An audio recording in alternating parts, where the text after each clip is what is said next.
Okay, so let's continue with the skeletal system. We did a little bit of bone anatomy, long bone and flat bone anatomy last time. So let's now move on with studying in more detail compact bone tissue and spongy bone tissue. And I'm going to actually, let's start with the slide, and I may have to do a little bit of drawing on a separate slide. So when we look at compact bone tissue, which, by the way, we tend to find, and notice where I'm pointing here, we tend to find that in the bone collar primarily. Remember, the bone collar is literally the wall of your long bone. It's mostly compact bone tissue. There's a little bit of spongy bone tissue, but mostly compact. The little square right here, you guys, just to give you a heads up, that little chunk should represent this image, but really their little square should be on the other side of the bone collar over there. Okay, because if you look at the image here, then it does, the spongy bone tissues over here, that tells us we're getting closer to the medullary cavity. So they kind of flip-flopped it by accident, just to make sure you're aware of that. By the way, compact bone tissue can also be called dense or cortical bone tissue. You're going to see that there are an incredible number of synonyms for anything and everything in anatomy. And most often you'll have to know all those synonyms, because depending on what book you pick up, depending on which health professional you interact with, they will use different terminology. Okay, now compact bone tissue is very easy to recognize under a slide. So we'll first look at the diagram and then a slide, and that is because it's made up of all these structures that we call osteons, and there's synonyms for them. And they look like all these cut tree trunks. So I see many osteons here. And as I said, there are synonyms for them, and you can see the synonym right here. Haversian systems is a synonym for osteons. Many structures in the body are named after the person that discovered it, and then we're also giving it, many of these structures, a new name with not the person's name. Don't ask me why. Go talk to the anatomists. What's that? Is it to confuse us? It confuses us too, as we have to teach it. Now, if you focus on just one of these osteons, then just like a tree trunk, notice that there are all these concentric layers inside, right?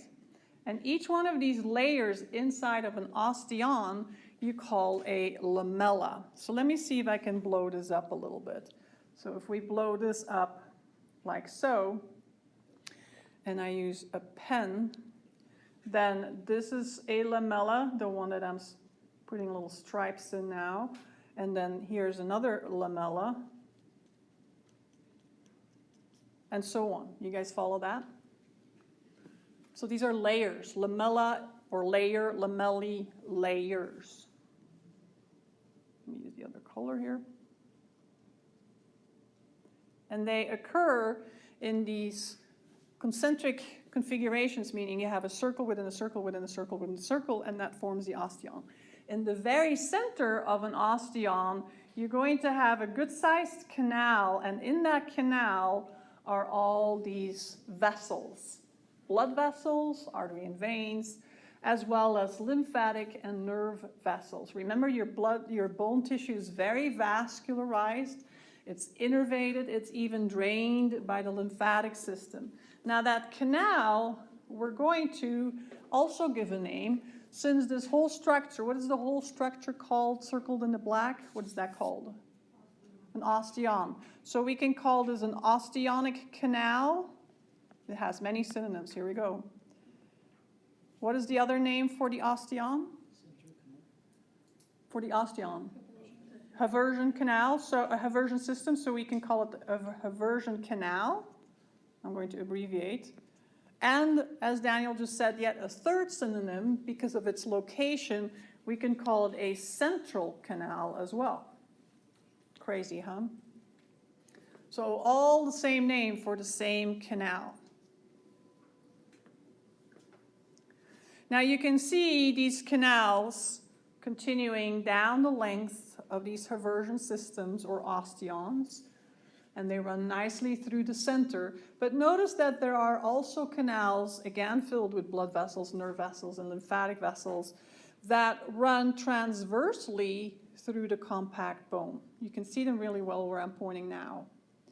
And since they run transversely, we can call them the transverse canals. Oops, or let me move this. Or we can even call them the perforating canals. So perforating canals or transverse canals.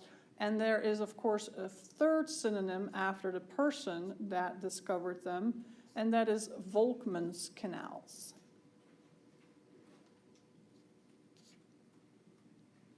So what do these canals do, or what is their importance? Well, when you take a look at the osteonic canals or the central canals, and now compare them, so that's these guys, and now compare them to the Volkmann's canals, notice that the Volkmann's canals literally interconnect the haversian canals or the central canals. You see that happening? Now, all of these blood vessels, by the way, will start to branch and branch and branch and branch. And what is the smallest level of a blood vessel? A capillary, right? Ultimately, we're going to end up with capillaries that will reach the individual bone cells. So where are the bone cells located? Well, if you look at one of these osteons, then you see these little branchy type of cells, or cells with little branches, and those are osteocytes. Most of the time we only see their nucleus, by the way. But these are osteocytes that sit in lacunae, or in a lacuna. So where else did we see lacunae? In what?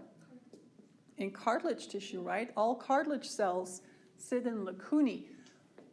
This would be a fantastic question for an upcoming test, right? What does bone tissue and cartilage tissue share? Lacunae could be an answer. What do they not share? Vascularization. Cartilages are not vascularized, bone tissues are vascularized. So those are the kinds of things I look for to ensure that I can test and see that you can keep all of these tissues straight in your head. Now, with regards to the lamellae, and without spending too much time on that, there are lamellae that make up the osteons. Those are the concentric lamellae, and it's kind of an obvious name to give them that name, concentric. But there are also lamellae that fill up the spaces in between the osteons. So anytime you have circular structures, you have spaces like here and here where we cannot put concentric lamellae. And so there we're going to find lamellae that look more like this, and I'm just sort of sketching them. You guys can't see that green, can you? So they look more like this. You see what I'm saying? They kind of fill in that space there. So those kinds of lamellae we tend to refer to as the interstitial lamellae. And then there are lamellae that go all the way around the bone. You see them right there. So they go all the way around, and we call them circumferential lamellae, and you see that spelled right there. Okay, so depending on where the lamellae are, we give them different names. My most important concern, or the most important thing I want you to know, is what are lamellae. Okay, not so much. They're different names, although that would be nice. It'll make it easier for you to do your assignments. Any questions about this diagram? Let's take a look at this diagram. Hopefully that'll make sense now. What we've done here is we've pulled out one what? What is this? One osteon. Very good. And you can see here the medullary cavity. And notice that even though the bone color or the wall of the diaphysis is mostly compact bone tissue, as we get nearby the medullary cavity, we do see a little bit of spongy bone tissue. And then we also have a membrane lining that medullary cavity, right? Remember what that's called? We looked at the two bone membranes last time. Do you remember? Go dig around in your notes. What's that? Endosteum, that's right. So on the periphery, covering the whole bone, we have a bone membrane called the periosteum, lining the medullary cavity and also lining the canals that we just studied. We find endosteum. Remember those two bone membranes? Always bring your notes from the time before, you guys, so you can go back to them, particularly since I will often make sure that I reiterate some of the information we discussed. What are these canals here? What are these guys? These right here are your haversion or central canals, while these guys are the transverse or Volkmann's canals. Exactly. So here we see a typical microscope slide of compact bone tissue. Compact bone tissue is one of the easiest slides to recognize under a microscope. This is a lower magnification, and then we'll take a look at a higher magnification. But it's easy to see all the osteons, right? There's one, there's one. I mean, I don't think it's hard to see them, right, you guys? And then in the very center, what is this here? That's your central canal. And what do we find in there?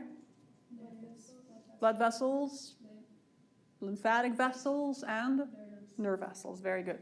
See all the tiny little spots everywhere? What are those? Your osteocytes. When I put my stylus on it, the pointer is actually a little bit above my stylus, so sometimes I'm a little off. Yes, those are your osteocytes. You can see them nicely here, right? And they have little branches. If I were to draw an osteocyte, and I'm looking at, give me just a second here, is this it? How do I do that again? Add a page. Nope, that's not what I want to do. Give me just a second, you guys. I'm supposed to be able to create an empty page here. Yeah. There we go. So if we draw an osteocyte, it's kind of a branchy cell like so. Should have used a different color, but it'll have to do. There's your nucleus. And it sits in a lacuna. So I'm going to just draw a little circle, kind of sort of around it. And put some stripes in there. And that's the lacuna.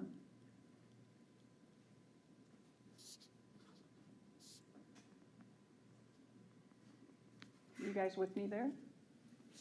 Now the branches of these cells, they're going to meet tiny little canals. And I'm going to just use the same color because it's more difficult in this view. I have to switch colors. But so you imagine that there's all these little canals, sort of like so. They're tiny, they're microscopic, all right, because we're looking at just a single cell. And guess what's inside of those tiny little canals? Inside of these tiny little canals, you have capillaries.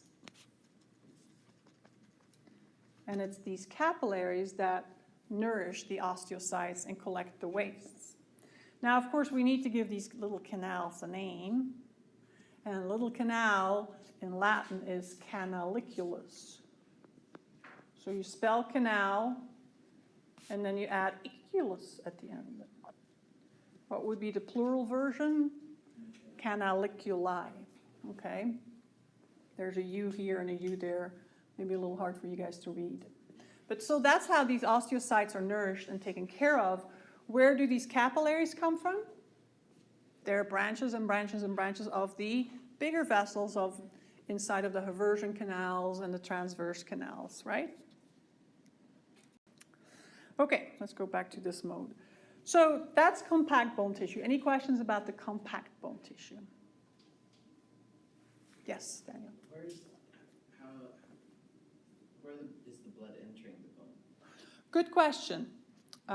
Last time we learned about, I deleted those slides because we covered that already, but if you look at since you have your computer in front of you, if you look at the long bone, we talked about the nutrient arteries and veins, and that's where a lot of that blood is coming in. And then there are some arteries and veins that come in to the epiphyses through the periosteum along the diaphysis. See that? Yeah, good question. So we finished compact bone tissue. Let's take a look at spongy bone tissue. We did a little bit of it last time, but not a whole lot.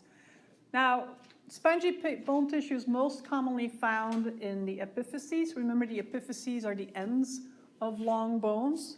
Here we see one of those ends. But remember, we also have a little bit of spongy bone we're just underneath that endosteum that lines the medullary cavity. And then, of course, we switch to compact bone tissue. So the epiphyses are primarily spongy bone tissue. Of course, they can be solely spongy bone tissue. They always are going to have a thin layer of compact bone tissue to strengthen them. And then don't forget that the ends of long bones tend to be covered with articular cartilage that's made up of hyaline cartilage, right? You guys have learned about that already. So let's take a closer look at spongy bone tissue.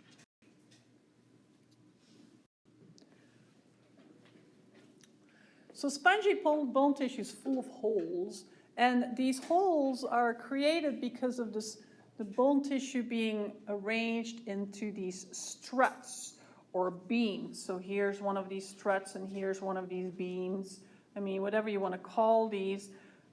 The scientific name that we're going to give them is trabeculae. One trabecula, many trabeculae. Now, if we cut through one of these trabeculae, like we did here, notice that once again we see lamellae, but they're typically not, even though it's a little bit misleading, it looks like an osteon, but it's not. There's no haversian canal, and these lamellae often are not going to be forming concentric circles. As a matter of fact, often they're kind of arranged into a spiral more than anything else. Okay, so the point I'm making here is that unlike compact bone tissue, spongy bone tissue does not have osteons. A key feature for compact bone tissue is the presence of those osteons or haversian systems. No osteons with haversian canals or central canals in spongy bone tissue. What we do have, which we do not find in compact bone tissue, is trabeculae in spongy bone tissue. So trabeculae are kind of unique to the spongy bone tissue. So if we slice through one of these trabeculae, then we see this view. So we see our lamellae, right? But also notice that each trabecula is covered with a bunch of cells. And these cells form that bone membrane we've been mentioning, and that is the endosteum. So we don't just have endosteum lining the medullary cavity. We don't just have endosteum lining the canals. We see that endosteum is also going to be surrounding or covering all of these trabeculae. And so what is in the endosteum? Well, we will learn more about these cells today, but we began to mention them last time. That is your bone builders, your osteoblasts, which typically look almost like they have the shape of a cuboidal epithelial cell very often. They're not epithelial cells, don't get me wrong, but they have that square look to them. The other ones are the osteoclasts, which are huge multinucleated cells, and they're the ones that break down bone tissue. And amidst these osteoblasts and osteoclasts, and they're not really specifying that, we have a third bone cell type. Does anybody remember what that one is that we looked at last time? It's a stem cell, a bone stem cell, the osteoprogenitor or osteogenic cells. We'll look at them again. So if you didn't quite get that, we're getting to that momentarily. Okay, what do we often find in the spaces of spongy bone tissue, such as right here, in these spaces here and here. Very often that is where you would find red bone marrow. And sometimes we call that hematopoietic tissue. Let me change this color to black. There we go. Okay. So those were our two bone tissues. Remember, compact bone tissue, its key feature is the presence of osteons or haversian systems with central canals. On the other hand, spongy bone tissue lack osteons. They do have lamellae, but what do they have that compact bone doesn't have? Trabeculae, right? Keep that straight in your head. So we're going to take a closer look now at what bone tissue is made up of. And we're going to pay attention to the organic as well as the inorganic components. Now remember, you've learned before what the difference is between organic and inorganic. Inorganic, or I should say organic molecules, compounds, they contain carbon inside of them, right? They have carbon. Except, there's exceptions to that rule, clearly. Carbon dioxide, carbon monoxide, we don't consider those to be organic molecules, even though they contain carbon. But your proteins, your sugars, your lipids, your nucleic acids, all these molecules that make up cells are considered organic. And therefore, we put our bone cells into the organic pile. Now, some of these bone cells, remember the osteoblasts, what do they do again? They secrete materials to make bone tissue. They're the bone builders. Now we're going to specify exactly what they secrete. And what those osteoblasts secrete is something called osteoid.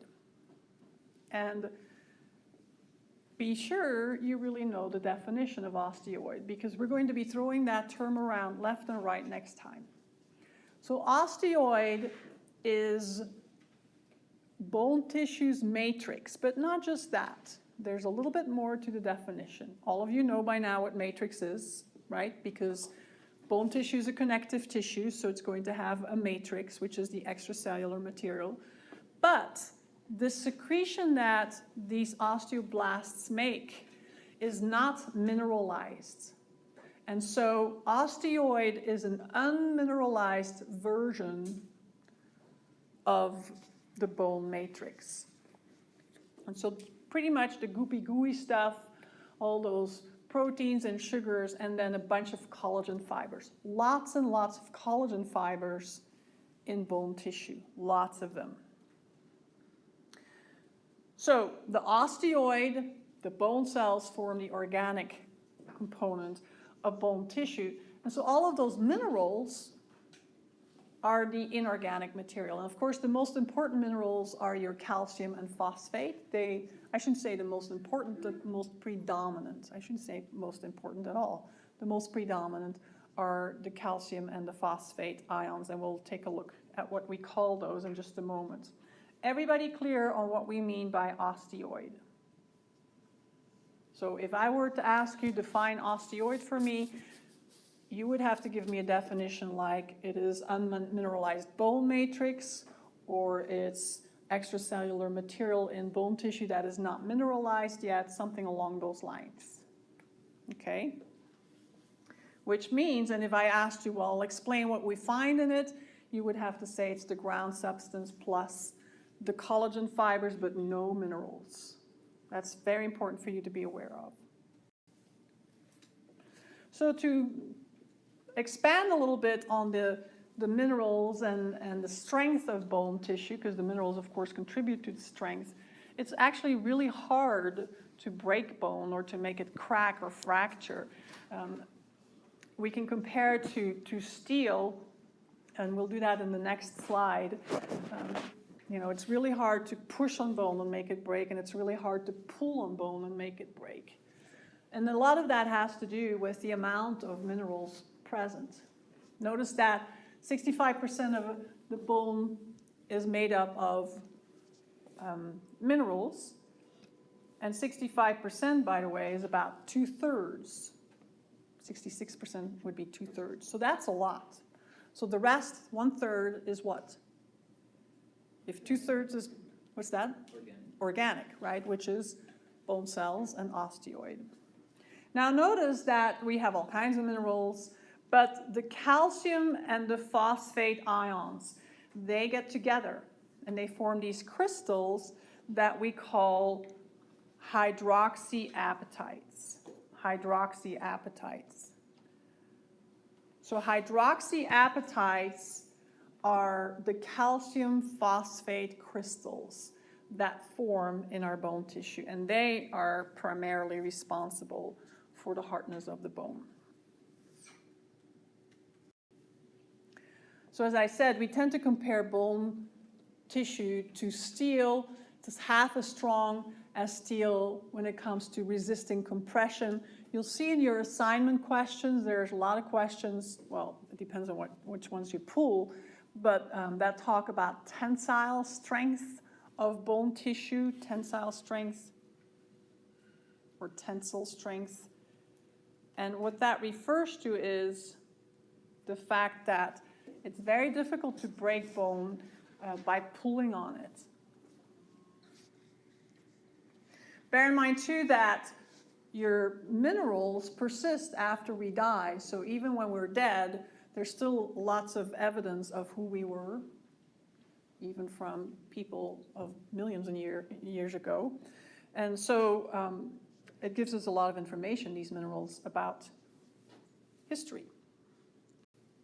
Okay, so let's now move on to the organic bone components. And we've already mentioned these bone cells, and we'll keep mentioning them because they play a very important role in our upcoming lectures next week. So remember, the organic material consists of osteoid. You know by now what that is. You also know that it's the osteoblasts that secrete that, are so-called bone builders, and that all these bone cells contribute to the formation of organic bone material. So here we have our osteocytes. You might want to add a little note to yourself here that they always sit inside lacunae. They didn't draw them that way. And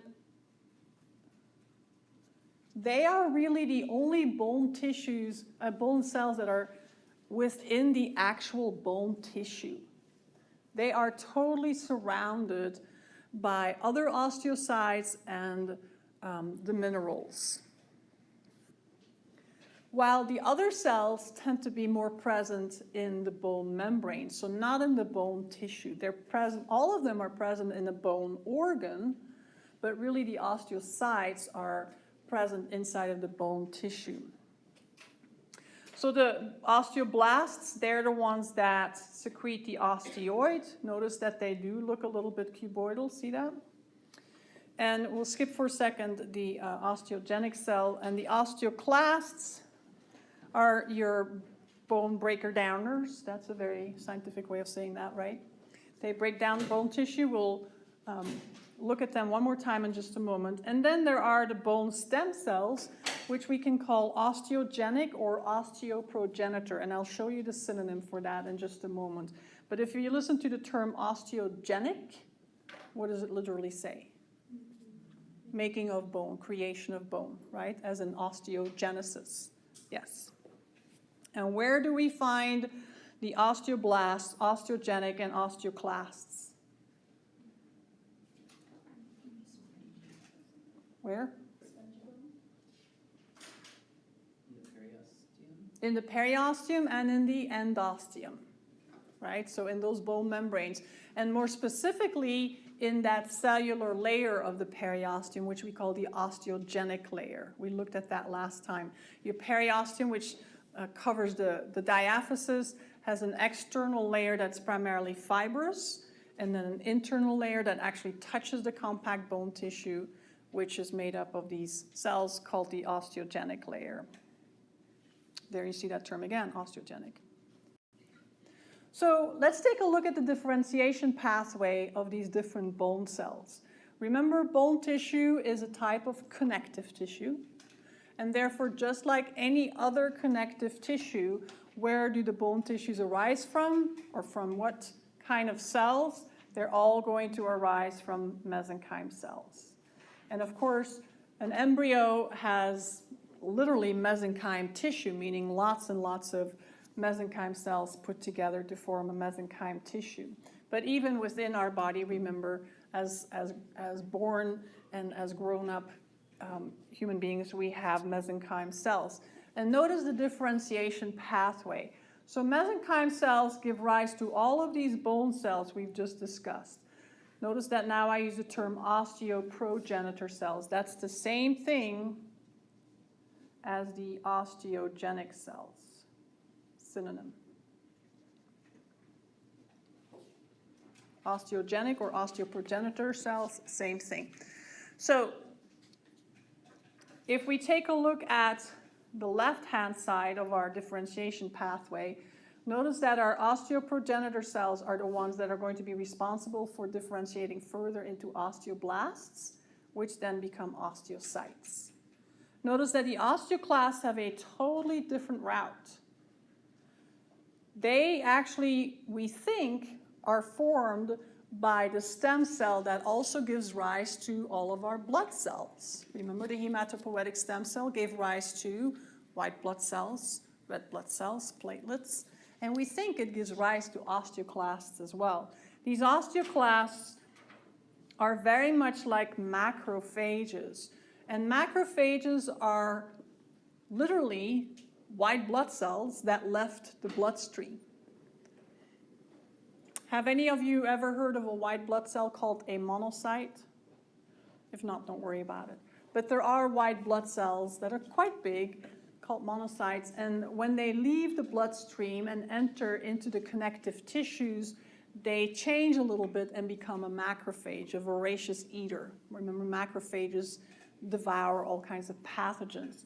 Well, osteoclasts express similar behavior and similar features. So we think these osteoclasts may arise from these hematopoietic stem cells. So very different pathways for osteoblasts and osteocytes versus the osteoclasts. Quick question, which one of these two stem cells, the osteogenic or the hematopoietic stem cell, is most differentiated or least differentiated? Well, let's stick to one question. Which one is the least differentiated? Which one of these two? These, the osteoprogenitor cells, or the hematopoietic stem cells? Which ones are most differentiated, do you think? The hematopoietic cells are most differentiated or least? They're actually the least differentiated probably, because they can give rise to all kinds of blood cells plus these bone cells too. Osteoprogenitor cells are really limited. They literally, their name tells you they're limited to only giving rise to bone cells. Does that click a little bit? So your osteoprogenitor cells have already differentiated a few steps well beyond your hematopoietic stem cells. Hematopoietic stem cells can give rise to more than just blood cells. Just something to ponder through, you guys. Any questions about this? This is kind of important stuff, that you really understand that osteoclasts are kind of different cells than osteoblasts and osteocytes. Okay, so just as a reminder here, this is a slide that explains where you find the cells that we just listed and what they do. Osteoclasts, one more time. Let's take a look now at what exactly they do. We know they break down bone tissue, but how do they go about that? There are these big cells. I'll kind of redraw one of them. There are these big cells, and they have what we call a ruffled border. Basically, one side of the cells has these finger-like projections, and we refer to that as the ruffled border. I guess they don't have that labeled here. Oh, I have it, it's right here.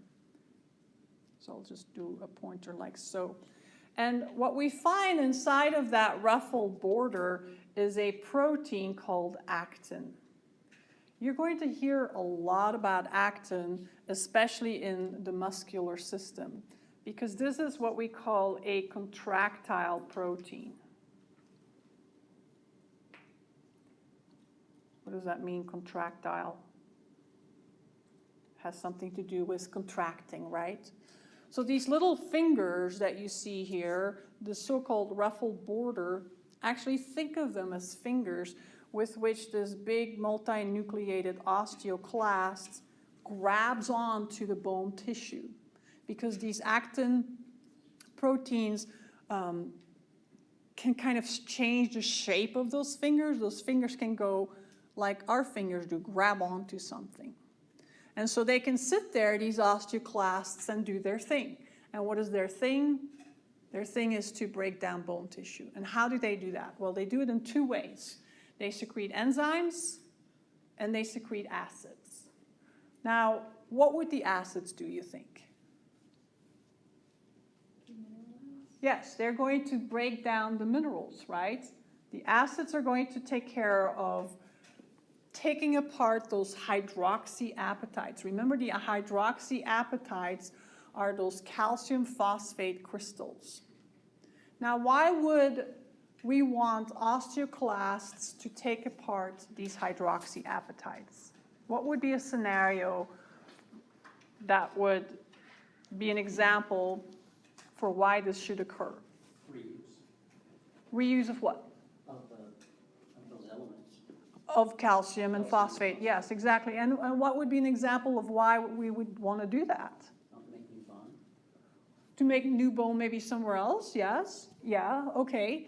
And how is this all going to work? So we have these acids, these osteoclasts are spitting out these acids. We are now having calcium ions and phosphate ions. Where do they go so that we can use them? Right, so they have to diffuse into the bloodstream, and that's going to work okay because we actually have all kinds of capillaries in the bone tissues.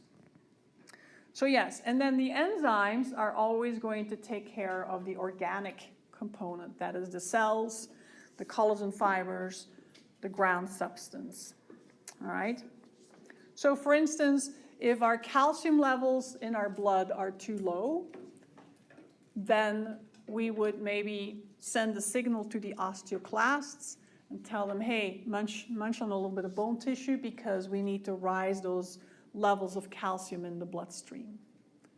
You see how this is kind of a negative feedback mechanism? We'll look at the hormonal control of calcium levels in the blood next week.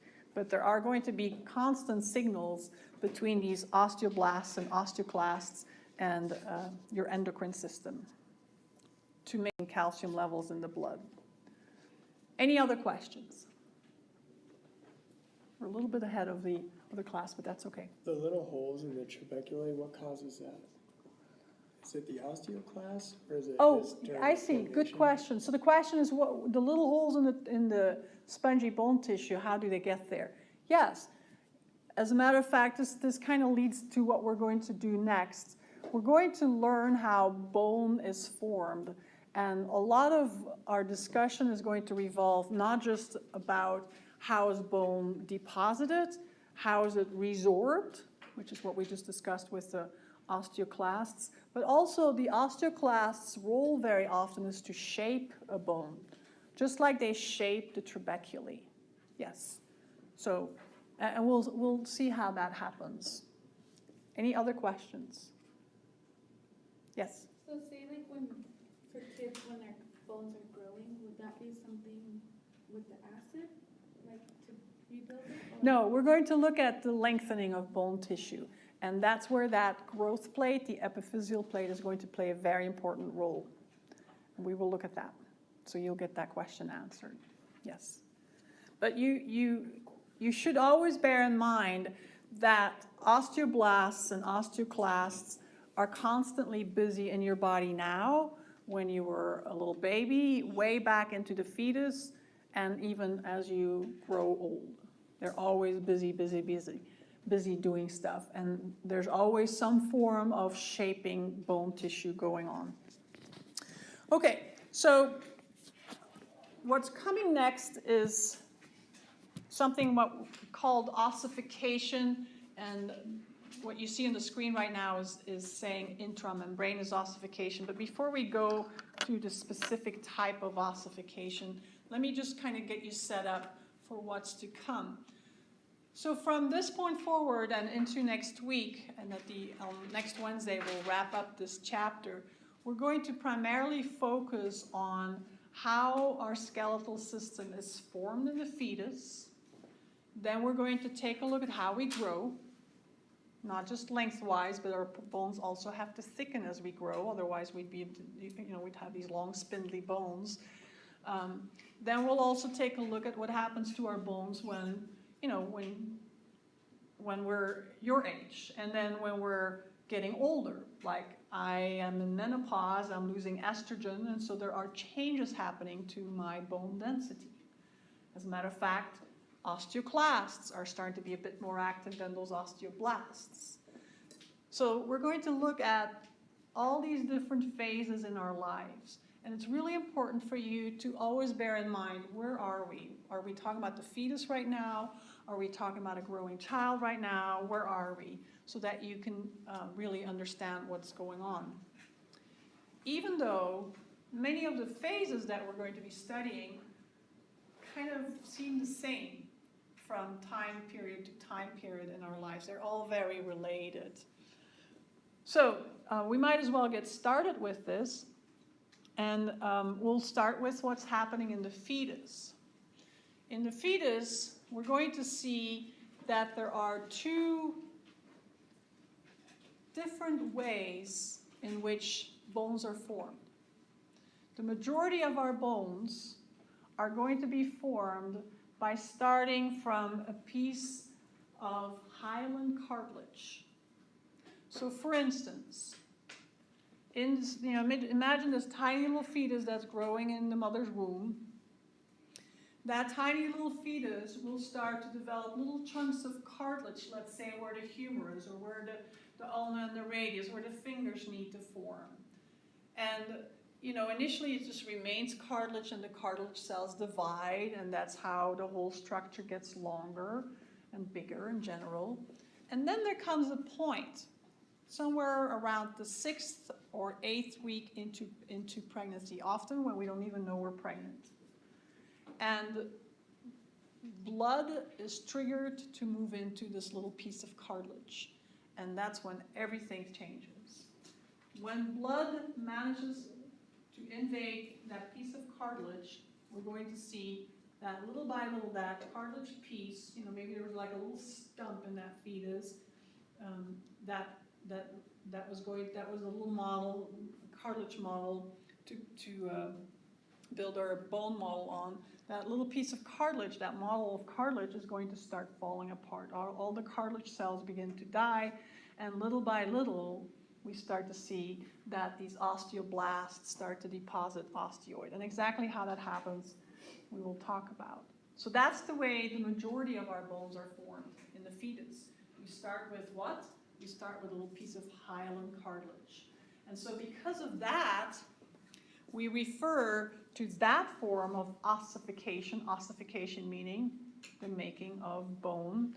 We refer to that as endochondral ossification. I'm going to take a look ahead of what's coming up next.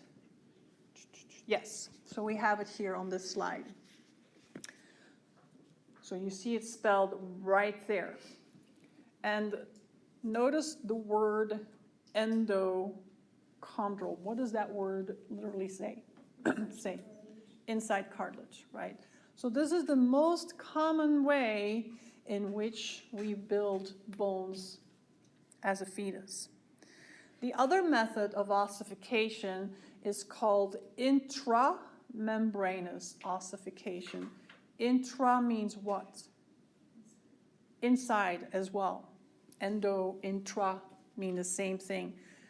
On occasion on the internet, you guys, you see people getting very sloppy with their spelling, and they talk about intermembranous. No, it's intra. What does inter mean? The prefix inter. as an interstitial or intercession in between, right? So inter means in between, intra means within. If I talk about intracellular versus intercellular, we're in totally different locations, aren't we? Yeah, very important. So just as a quick preview, in the case of intramembranous ossification, and you see that spelled right here, we're going to see that we start with just a bunch of fibers. Remember, we're in a fetus here. It's not very organized and very matured. We have a bunch of fibers with a bunch of mesenchyme cells thrown in between. Now, which types of bones arise from this membranous model? Not that many. Some of your skull bones, your flat skull bones, and your facial and some of your flat cranial bones, they are formed by intramembranous ossification. And then for some bizarre reason, your clavicles are in that pile as well. And that's about it. So not a whole lot of bones. So the rest of your bones, pretty much all of them, or most of them, are going to follow endochondral ossification. Okay? So in order for us to form a skull bone, let's say the frontal bone or the parietal bone in the fetus, in that area where that skull bone needs to form, there are going to be some fibers laid down with a bunch of mesenchyme cells in between, and that's sort of the beginning of that flat bone. And then again, it becomes ossified, and we'll see how that works next time. I'm going to let you guys go a little early today.